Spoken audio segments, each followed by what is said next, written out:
bal qiyaas adigoo hurda daqiiqada yar gudahooda noloshaada oo dhan isbedesho. Dhacdo argagax iyo naxdin leh ayaa ka dhacday dalka Nigeria kadib markii haweeney 25 sano jir ah lagu eedeeyay inay si buuxda u jartay xubinta taranka ee ninkeeda. Sidee ayay wax u dhaceen? Maxaa ku kalifay falkan foosho xun? Maxayse booliiska ay ka yiraahdeen? Faahfaahinta dhacdadan oo si weyn hadalhayn ugu dhexdhalisay dibadda iyo gudaha Nigeria. Muuqaalkan ayaa ku faahfaahin doona.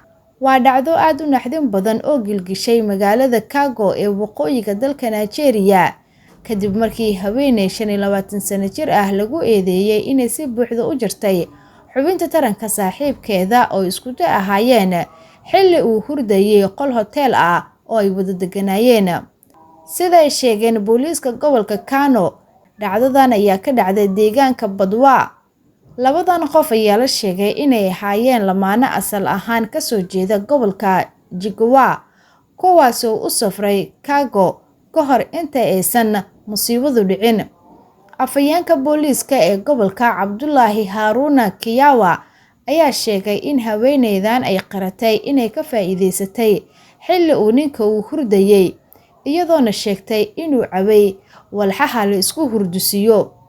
Booliiska ayaa intaa ku daray in haweeneydan ay markii falka geysatay kadib ay u jiiday dhanka iyo musqusha, halkaas ay doonaysay inay ku qariso amaba ay ku dhaqdo dhiigiisa. Balse qaar ka mid ah dadka deganaa hotelka ayaa markii dambe ogaaday dhacdadan, waxaana ay markiiba ay gaarsiiyeen ciidanka booliiska iyo adeegyada caafimaadka.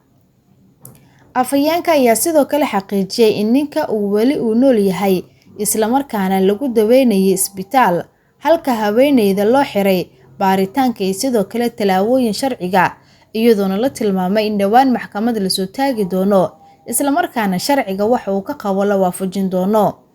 Dhacdadan ayaa si weyn looga hadalhayaa gudaha dalka Nigeria, iyadoo dad badan ay ka muujiyeen walaac ku saabsan sababaha ka dambeeyay falka iyo sida ay wax u dhaceen. Booliiska ayaa sheegay inay baaritaano ay socdaan isla markaana wixii faahfaahin dheeraad ah oo ka soo baxa ay dib ka soo sheegi doonaan. Weli booliiska ma aysan cadeynin sababta rasmiga ee ka dambeysay haweeneydan ay saaxiibkeeda uga jartay xubinta taranka.